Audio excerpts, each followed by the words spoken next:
വരാൻ തോന്നിയല്ലോ. ആഗ്രഹമില്ലഞ്ഞിട്ടാണോ കുട്ടിയെ? അവിടെയുള്ള ആളിന്റെ വാശിയെ കുറിച്ച് ഞാൻ മോളോട് പറയണോ? വാദിക്കാവുന്നിടത്തോളം ഞാൻ വാദിച്ചു നോക്കി. ഒരു കുലുക്കം ഇല്ല. മുത്തശ്ശി കാണാൻ കൊതിയാവുന്ന ഗുരുക്കളമ്മവ. മുത്തശ്ശിക്ക് സുഖാണോ? മുത്തശ്ശിക്ക് പ്രത്യേകിച്ച് അസുഖമൊന്നുമില്ല. വിശ്വനാഥന്റെ ബിസിനസ് ഒക്കെ എങ്ങനെയുണ്ട്? നന്നായി നടക്കുന്നു അമ്മവ. അയാളൊന്ന് നേരിട്ട് കാണാൻ ഉണ്ടോ ഇവിടെ? അയ്യോ, ഇവിടെ ഇല്ല. ഓഫീസ് എവിടെയാണെന്ന് പറഞ്ഞാൽ അവിടെ പോയി കണ്ടോളാം. അത് ഇന്ന് ഓഫീസിലുണ്ടാവില്ല. 2-3 സ്ഥലത്ത് പോകാനുണ്ട്. അല്പം വൈകുമെന്ന് പറഞ്ഞിട്ടാ പോയത്. അതുകൊണ്ട് ഇനി എത്ര വൈകിയാലും സാരില്ല. വിശ്വനാഥൻ വന്ന് കണ്ടിട്ടേ ഗുരുക്കളമ്മാവൻ മടങ്ങുള്ളൂ. പോരെ? സന്തോഷായില്ലേ?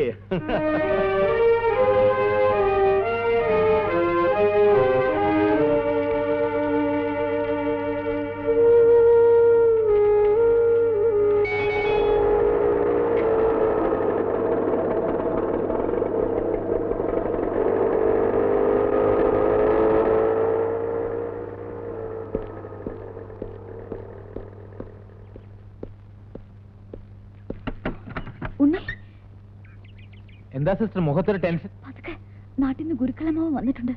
വിശ്വേട്ടനെ കണ്ടിട്ടേ മടങ്ങുന്നു വാശി പിടിച്ച് നിൽക്കുക. വിശ്വേട്ടന്റെ ബിസിനസ് പ്രശ്നങ്ങളെ കുറിച്ച് അമ്മാവൻ അറിഞ്ഞാ അത് പിന്നെ മുത്തശ്ശി അറിയും. ആകെ കുറച്ചിലാവും. എന്താ ചെയ്യേണ്ടതെന്ന് ഒരു പിടിയും കിട്ടുന്നില്ല. ഉണ്ണി ഒരു ഉപകാരം ചെയ്യോ? ലതയുടെ ഓഫീസിൽ ചെന്ന് അത്യാവശ്യമായിട്ട് അവളോട് ഇങ്ങോട്ടൊന്ന് വരാൻ പറയണം. എന്താ വേണ്ടതെന്ന് അവൾ വന്നിട്ട് തീരുമാനിക്കാം. ഞാനിപ്പോ തന്നെ പറഞ്ഞിട്ടില്ല.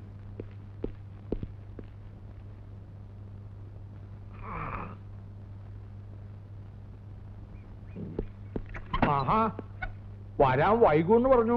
വിശ്വനാഥൻ എപ്പോ എത്തി? അല്ല, ഞാൻ ഒന്നും പറയണ്ട. സൂര്യനാരായണ ഗുരുക്കൾ ഇന്ദുമോള് പറഞ്ഞിട്ടില്ലേ? അമ്മാവനെ തെറ്റിദ്ധരിച്ചിരിക്കുക. നോക്കൂ, അത് മാത്രം പറയരുത്. മുത്തശ്ശിക്ക് എന്തെങ്കിലും തെറ്റിദ്ധാരണ നിങ്ങളെ കുറിച്ച് ഉണ്ടാവും. എനിക്ക് അങ്ങനൊന്നും ഇല്ല. അയ്യോ, ഞാനല്ല. അതൊക്കെ അവിടെ നിൽക്കട്ടെ. ഇങ്ങോട്ടൊന്നോളൂ. വളരെ ഗൗരവമുള്ളൊരു വാർത്തയായിട്ടാണ് ഞാൻ വന്നിരിക്കണേ. തൽക്കാലം ഇന്ദുമോള് അറിയണ്ട. മുത്തശ്ശി മരണശയ്യയില്ല. എപ്പോഴാ എന്താ സംഭവിക്കുക എന്ന് പറയാൻ പറ്റില്ല. ബന്ധുക്കൾ ഉണ്ടെങ്കിൽ അറിയിച്ചോളാനാണ് ഡോക്ടർ പറഞ്ഞിരിക്കണേ.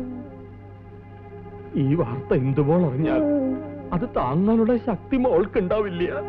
പേരക്കുട്ടിയും ഭർത്താവിനെ അവസാനായി ഒരു നോക്ക് കണ്ടിട്ട് സന്തോഷത്തോടെ കണ്ണടക്കണമെന്നാണ് മുത്തശ്ശിക്ക്.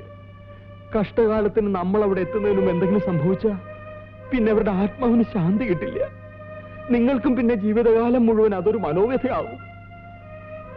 ഇനി എല്ലാം വിശ്വനാഥന്റെ കയ്യിലാ. തറവാട്ടിലെത്തണ വരെ മുത്തശ്ശിയുടെ ഗുരുതരാവസ്ഥ ഇന്ദുമോൾ അറിയാൻ പാടില്ല. എന്തെങ്കിലും കള്ളം പറഞ്ഞൊപ്പിച്ചോളണം.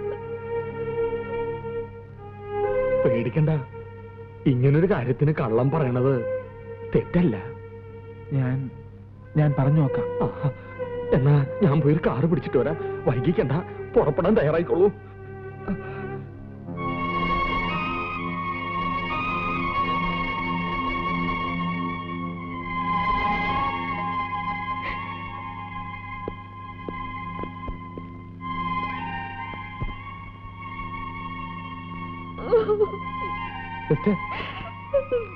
സിസ്റ്റർ കരുതും പോലെ അത്ര സീരിയസ് ഒന്നുമല്ല.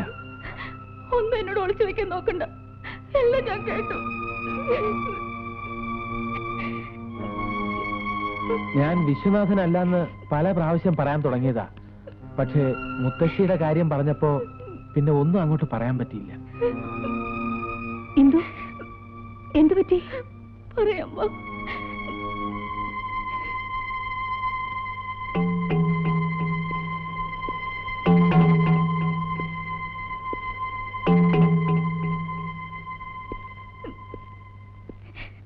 നീ ഇങ്ങനെ കരഞ്ഞോണ്ടിരുന്നാൽ എങ്ങനെയാ? ഗുരുക്കളമ്മാവൻ ഇപ്പൊ എത്തും. ഞാൻ പിന്നെ എന്ത് ചെയ്യണമെന്നാ? ഉണ്ണി വിശ്വനായിട്ട് കൊണ്ടുപോകാനോ? അതൊന്നും ശരിയാവില്ല. ഈ അവസരത്തിൽ വേറെ എന്താ ചെയ്യേണ്ടെന്ന് കൂടി നീ പറഞ്ഞതാ. വിശ്വട്ടം വരുന്നത് വരെ എന്ന് വരുമെന്ന് കരുതിയാ? അതിനു മുൻപ് മുത്തശ്ശിക്ക് എന്തെങ്കിലും സംഭവിച്ചാൽ എനിക്കൊരു സമാധാനമില്ല. വിശ്വത്തിന് കാര്യം പറഞ്ഞാൽ മനസ്സിലാവുമല്ലോ. നീ ധൈര്യമായിട്ടിരിക്കുക.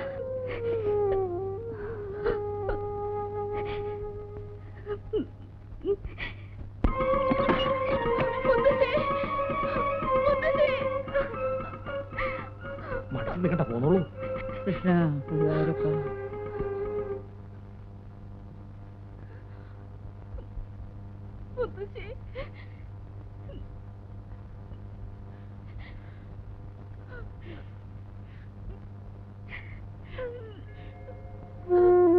മോളെ മോളെ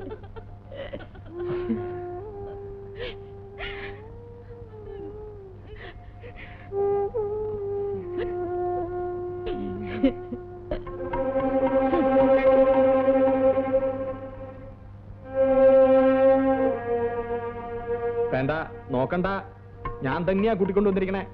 ചെയ്തു പോയ തെറ്റുകൾക്ക് മാപ്പ് ചോദിക്കാൻ തന്നെയാ കുട്ടികൾ വന്നിരിക്കണേ.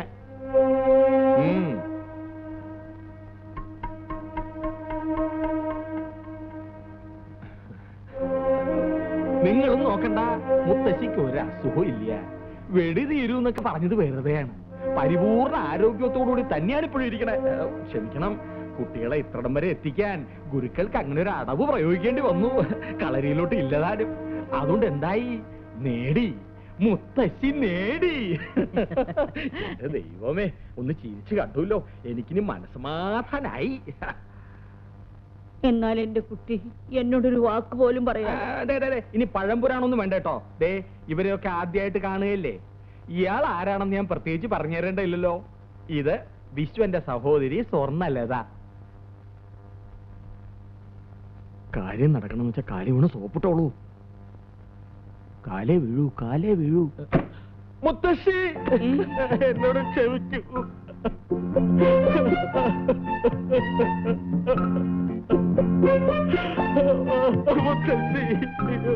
എഴുന്നേൽക്കും.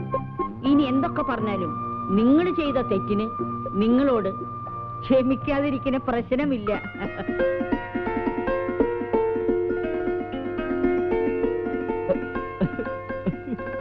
സമാധാനായില്ലേ? എഴുന്നേൽക്കും.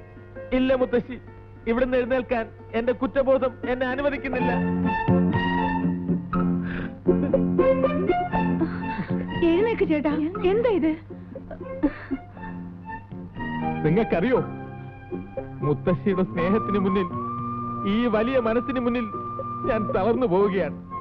സ്നേഹിച്ച് ലാളിച്ച് വളർത്തിയ സ്വന്തം പേരക്കുട്ടിയെ ഒരർത്ഥത്തിൽ ഞാൻ തട്ടിയെടുക്കല്ലായിരുന്നു.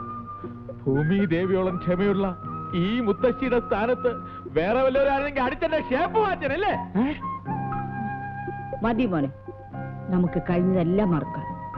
ഒന്ന് നോക്കിയ ഞാനാണ് തെറ്റുകാരി. അങ്ങനെ പറയരുത് മുത്തശ്ശി, ഞാനാണ് തെറ്റുകാരി. തെറ്റുകാരൻ? മുത്തശ്ശിക്ക് അറിയോ? വേണ്ട മോനെ, ഓരോന്ന് പറഞ്ഞ് എന്റെ മനസ്സിനെ വിഷമിപ്പിക്കാതെ. വരൂ, നമുക്ക് എന്തെങ്കിലും കഴിച്ചിട്ട് ബാക്കി കാര്യം. ഊണിന് എന്തൊക്കെ ഉണ്ടാവും? എല്ലാം ഉണ്ട്. മാമ്പഴ പുളിശ്ശേരി ഉണ്ട്, അവിയലുണ്ട്, സാമ്പാറുണ്ട്, എല്ലാം ഉണ്ട് മോനെ.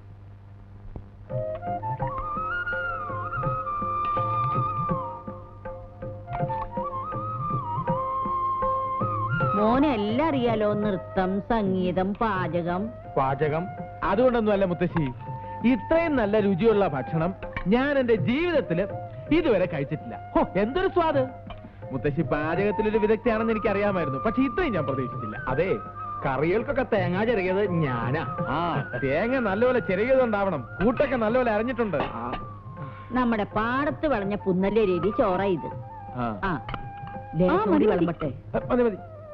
വേഗം കഴിക്കു ചേട്ടാ. ഇപ്പൊ തിരിച്ചാലേ വൈകിട്ട് വീട്ടിലെത്തൂ. നാളെ ഓഫീസിൽ പോകണ്ടല്ലേ? ഇപ്പൊ പോവേ. നല്ല കഥയായി. ഇവിടെ ആദ്യമായി വന്നിട്ട്. അത് ശരിയാ. മുത്തശ്ശി നിർബന്ധിച്ചാ നമുക്ക് എന്ത് ചെയ്യാൻ പറ്റും? ചേട്ടൻ ഇനി ഒരു ദിവസം പോലും ലീവില്ല എന്നുള്ളത് മറന്നുപോയോ? എനിക്ക് എന്റെ ജോലിയേക്കാൾ വലുത് എന്റെ മുത്തശ്ശിയാ. എന്ത് പറഞ്ഞാലും ശരി, ഇന്നൊരു ദിവസത്തേക്ക് നിങ്ങൾ എവിടുന്ന് വിടുന്ന പ്രശ്നമില്ല. നാളത്തെ കാര്യം നമുക്ക് ആലോചിക്കാം. അല്ലേ ഗുരുക്കളെ? എന്താ പറഞ്ഞത്? ഞാൻ കേട്ടില്ല. മാങ്ങാത്തൊലി. അതിനിപ്പോ ഞാനെവിടെ പോവാനാ? ഉപ്പ് വാങ്ങാ മതിയോ?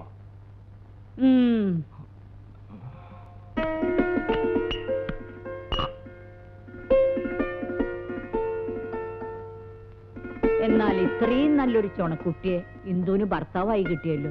മുത്തശ്ശിക്ക് സമാധാനായി. ഈ കഴിവുകളെന്ന് പറയുന്നത് നമ്മുടേതാണ് മുത്തശ്ശി. എല്ലാം മോളിലുള്ള ഒരാൾ തരുന്നതല്ലേ? അതേ മുത്തശ്ശി. 2-4 ദിനം കൊണ്ടൊരുത്തനെ തണ്ടിലേറ്റി നടത്തുന്നതും ഭവാൻ. മാളിക മുകളിലേറിയ മന്നന്റെ തോളിൽ മാറാപ്പ് ഏറ്റുണ്ണഴുമ്പവാൻ. ഞങ്ങള് കുടുംബപരമായിട്ട് വലിയ ഈശ്വര വിശ്വാസികളാ. സമയം കിട്ടുമ്പോഴൊക്കെ ജ്ഞാനപ്പാന പാടിക്കൊണ്ടിരിക്കും അല്ലേ? ഈശ്വര വിശ്വാസം വളരെ നല്ലതാ ഉണ്ണി. ഉണ്ണിയല്ല, വിശ്വനാഥൻ. എനിക്കെല്ലാം ഒന്നാ. എന്റെ മോനെ ഇന്തൊരു കഥയില്ലാത്തോള.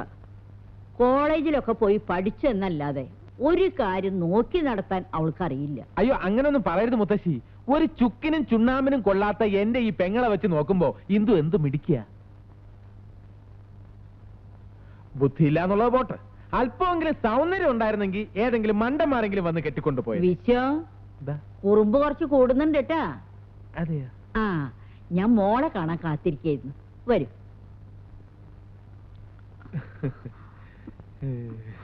അതെ, ഓവർ ആക്ടിങ് വേണ്ട. ഒരു ഇളിച്ച ചിരിയും തമാശ പറച്ചിലും കുറച്ച് കൂടുന്നുണ്ട്. ഈ കഥാപാത്രം ഭംഗിയാക്കണമെങ്കിൽ അല്പം ഓവർ ആക്ടിങ് വേണം. ആക്ടിങ്ങിനെ കുറിച്ച് നീ എന്നെ പഠിപ്പിക്കണ്ട, എനിക്കറിയാം. ആ,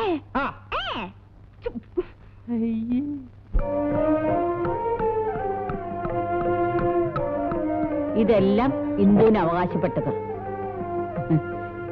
മോൻ നോക്കണ്ട, മോനുണ്ട് എന്റെ വക ഒരു സമ്മാനം. മുതുമുത്തശ്ശന്മാരെ കാലം മുതലൊക്കെ ഈ തറവാടിന്റെ ഐശ്വര്യ ഈ പുലിനാഗം കെട്ടിച്ച മാല. ഇത് ഇന്ന് മുതൽ വിശ്വന്റെ കഴുത്തി കിടക്കട്ടെ. ധാരാളം സ്വർണ്ണമാലകള് എനിക്ക് സ്വന്തമായിട്ട് വേറെ ഉണ്ടെങ്കിലും ഇതിന് ഞാനൊരു സെന്റിമെന്റൽ വിലയാ കൽപ്പിക്കുന്നു മുത്തശ്ശി. ഇപ്പോ എന്നെ കണ്ടാൽ കൊച്ചി രാജകുടുംബത്തിലെ കൊച്ചു തമ്പുരാനെ പോലെയുണ്ട് അല്ലേ മുത്തശ്ശി? അയ്യോ മുത്തശ്ശി, എന്താ ഈ കാണിച്ചേ? ചേട്ടന്റെ കഴുത്തിലാണോ ഇത്ര വില കൂടിയ മാലയൊക്കെ ഇട്ടു കൊടുക്കുന്നത്? ഈ തറവാടിന്റെ ഐശ്വര്യം നഷ്ടപ്പെട്ടത് തന്നെ. അതെന്താ മോളെ നീ അങ്ങനെ പറഞ്ഞേ? ഞങ്ങളുടെ തറവാട്ടുകാർക്ക് പാരമ്പര്യമായിട്ട് ഒരു കുഴപ്പമുണ്ട്. തറവാട്ടിലെ ആണുങ്ങളെല്ലാം വലിയ ദാനശീലരാ. ഒന്നും വേണ്ട മുത്തശ്ശി, കല്യാണം കഴിഞ്ഞിട്ട് ചേട്ടന്റെ വിരലിൽ ഒരു വിവാഹ മോതിരമെങ്കിലും ഉണ്ടോന്നൊന്ന് നോക്കിയേ. എത്ര മോതിരം കിടന്ന കയ്യാ ഇത്. ആരെങ്കിലും വന്ന് വല്ല ബുദ്ധിമുട്ടോ സങ്കടമോ പറഞ്ഞ ഉടനെ അങ്ങ് ഊരിക്കൊടുക്കും. ശിവ ശിവ, എന്താ വിശ്വ കേക്കണത്? ഞങ്ങളുടെ കുടുംബസ്വത്ത ഈ മാല. അത് അന്യാധീനപ്പെടുത്താൻ ഞാൻ സമ്മതിക്കില്ല. അതങ്ങ് ഊരി കൊടുക്ക് ചേട്ടാ. മുത്തശ്ശി പേടിക്കണ്ട, ഇതാർക്കും കൊടുക്കില്ല. ഇപ്പൊ തന്നെ കൊണ്ടുപോയി പെട്ടിയിൽ ഭദ്രമായി പൂട്ടി വെച്ചിട്ട് വരാം. അതൊക്കെ ചേട്ടൻ ഇപ്പൊ പറയും. പെട്ടിക്കകത്തുനിന്ന് ഓരോന്നെടുത്ത് എത്ര ആൾക്കാർക്ക് കൊടുത്തിട്ടുണ്ടെന്നോ? അതേ വിഷയം അതിന് തന്നേക്ക് ചേട്ടാ. തൽക്കാലം ഞാൻ എന്റെ കയ്യിൽ വെച്ചോളാം. ഇതാ മുത്തശ്ശി. ഇതാ മോളെ, നീ അകത്ത് കൊണ്ടുപോയി വെക്ക്. ഓ, ഒന്ന് രണ്ട് ചൂട് നടന്നതേ ഉള്ളൂ.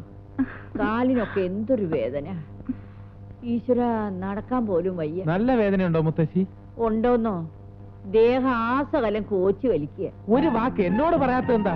മുത്തശ്ശിക്ക് അറിയോ, ഞങ്ങളുടെ കുടുംബത്തിലെ പെൺകുട്ടികൾക്ക് പരമ്പരാഗതമായി കിട്ടിയ ഒരു കഴിവുണ്ട്. അവരുടെ കൈകൊണ്ടൊന്ന് തൊട്ടാ മതി, ഏത് വേദനയും പമ്പ കിടക്കും. പ്രത്യേകിച്ചും ഈ തലമുറയിൽ എവളുടെ കൈപ്പുണ്യൊന്നും വേറെ തന്നെയാ. തടവി കൊടുക്കൂലേ? വേണ്ട കുട്ടി, കുട്ടി ഇതൊന്നും ചെയ്യണ്ട. അതൊക്കെ ഞാൻ ഗുരുക്കളെ കൊണ്ട് ചെയ്യിച്ചു. അയ്യോ, അതിന്റെ ആവശ്യം എന്താ? നമ്മുടെ മുത്തശ്ശിയെ പോലെയല്ലേ ഈ മുത്തശ്ശിയും. തടവി കൊടുക്ക.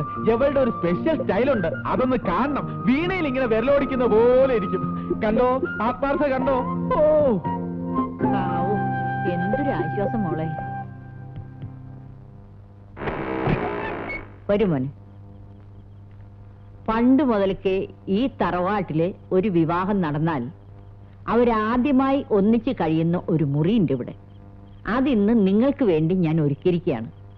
എന്നെ സംബന്ധിച്ചിടത്തോളം നിങ്ങളുടെ വിവാഹവും ആദ്യ രാത്രിയും എല്ലാം ഇന്ന്.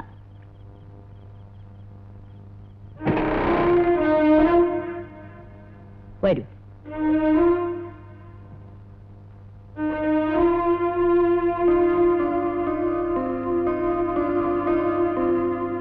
മുത്തശ്ശി,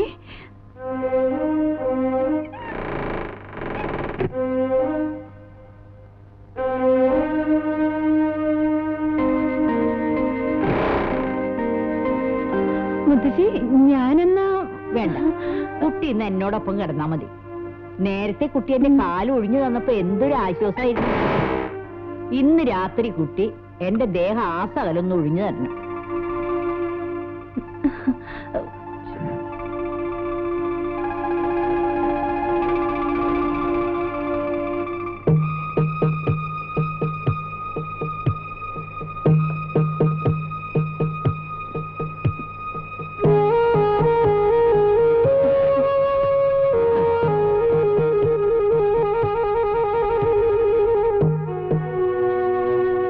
അവിടെ കിടന്നോളൂ, ഞാൻ പുറത്തെവിടെയെങ്കിലും കിടന്നോളാം.